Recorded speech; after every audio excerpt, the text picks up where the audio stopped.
L'unanimité est une chose rare sur Internet, surtout en ce qui concerne la santé. Mais c'est bien une chose sur laquelle tout le monde s'entend, c'est bien le type de graisse dont on va parler dans cette vidéo, qui est vraiment le plus nocif pour la santé. Pourtant, on peut la retrouver dans les rayons de vos supermarchés, au sein d'emballages colorés et apparemment inoffensifs. Ces graisses qui peuvent nuire gravement à votre santé, ce sont les graisses trans. Alors d'abord, les graisses trans, qu'est-ce que c'est? Alors les acides gras trans sont un type d'acide gras naturellement présent en petite quantité dans certains aliments d'origine animale comme le lait et la viande.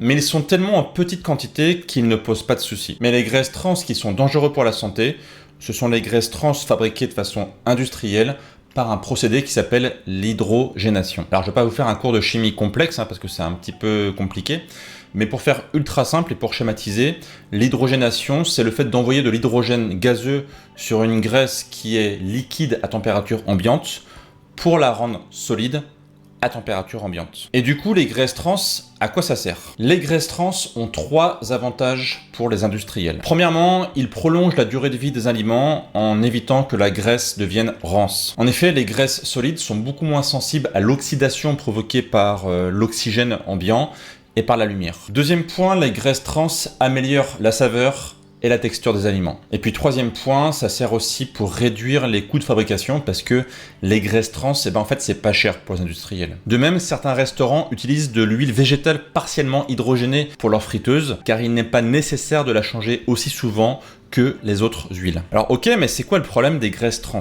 Dans mes vidéos, je parle souvent de l'alimentation anti-inflammatoire. On a donc des aliments anti-inflammatoires et des aliments pro-inflammatoires. Et bien, ce qu'il faut retenir de votre côté, c'est que les graisses trans sont hautement inflammatoires. La présence de graisses trans dans le corps fait augmenter les marqueurs de l'inflammation qu'on appelle les cytokines. Dans cette famille, on retrouve le facteur de nécrose tumorale alpha et l'interleukine 6, qui sont tous augmentés par la présence de graisses trans.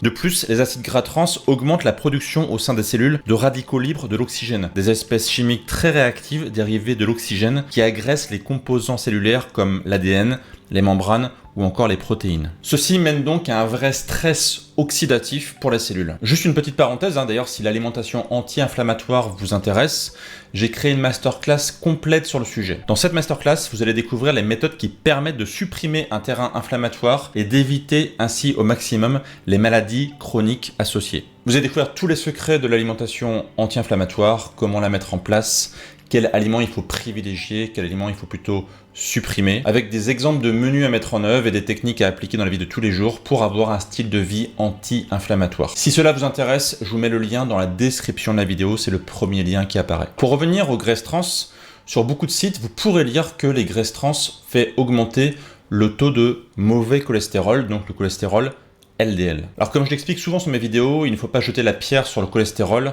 qui n'est qu'un médiateur, qu'un intermédiaire d'un plus gros problème qui est un état inflammatoire global. Le cholestérol n'est qu'un effet secondaire de l'inflammation chronique. En gros, et pour schématiser, l'inflammation chronique abîme vos tissus, la paroi de vos artères par exemple, et le cholestérol LDL vient ici pour réparer les dégâts, un peu comme une ambulance qui vient sur les lieux d'un accident. Le problème, c'est pas l'ambulance en tant que telle, le problème, c'est l'accident. Ici, c'est pareil. Le problème n'est pas le cholestérol, le problème, c'est l'inflammation chronique. Maintenant qu'on a vu ça, on comprend mieux pourquoi une consommation élevée d'acides gras trans augmente de 34% le risque de décès, toutes causes confondues. Et en particulier, ça augmente de 28% les causes de décès liées à des types de maladies coronariennes. Et la consommation fréquente est aussi associée à un risque accru de diabète, de maladies d'Alzheimer et de certains cancers. Dans tous les cas, ce sont des maladies qui se développent beaucoup plus facilement sur un terrain inflammatoire. Ainsi, à la vue de ce qu'on vient de voir, oui, on peut le dire, les acides gras trans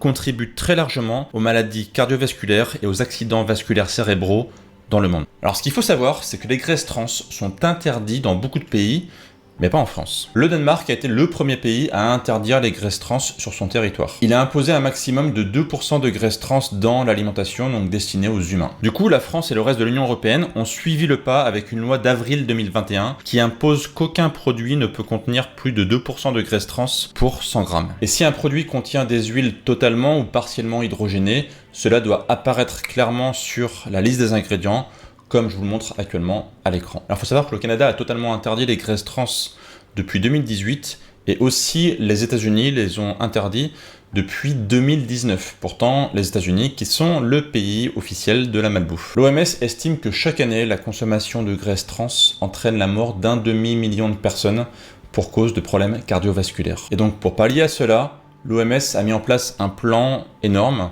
pour interdire à plus grande échelle les graisses trans à l'horizon 2023. L'élimination totale des graisses trans à l'échelle mondiale devrait permettre de sauver 17 millions de personnes dans les 25 prochaines années. Ok, mais du coup, comment éviter les graisses trans? Comme on vient de le voir, il y a un durcissement de la législation donc, qui fait que c'est de plus en plus compliqué de trouver les graisses trans dans l'alimentation au quotidien. Mais comme on l'a vu, c'est pas totalement interdit non plus. Il faut donc être très vigilant et lire avec attention la liste des ingrédients des produits ultra transformés que vous continuez à acheter. Vérifiez si la liste des ingrédients d'un aliment indique huile végétale partiellement hydrogénée. Si c'est le cas, cela indique que le produit contient des graisses trans. Les graisses trans peuvent être présentes dans toutes sortes de sucreries, y compris les biscuits, les gâteaux, les beignets, les gaufres, le popcorn, les crèmes glacées et le fast-food bien sûr. On peut aussi potentiellement en trouver dans, bien sûr, la margarine hydrogénée, les beignets, les muffins, les gâteaux du commerce, les soupes en conserve ou en poudre, les aliments frits, les repas surgelés et bien sûr les biscuits, les barres de chocolat et les céréales. Comme on l'a vu, les acides gras trans sont hautement inflammatoires, mais c'est pas les seuls.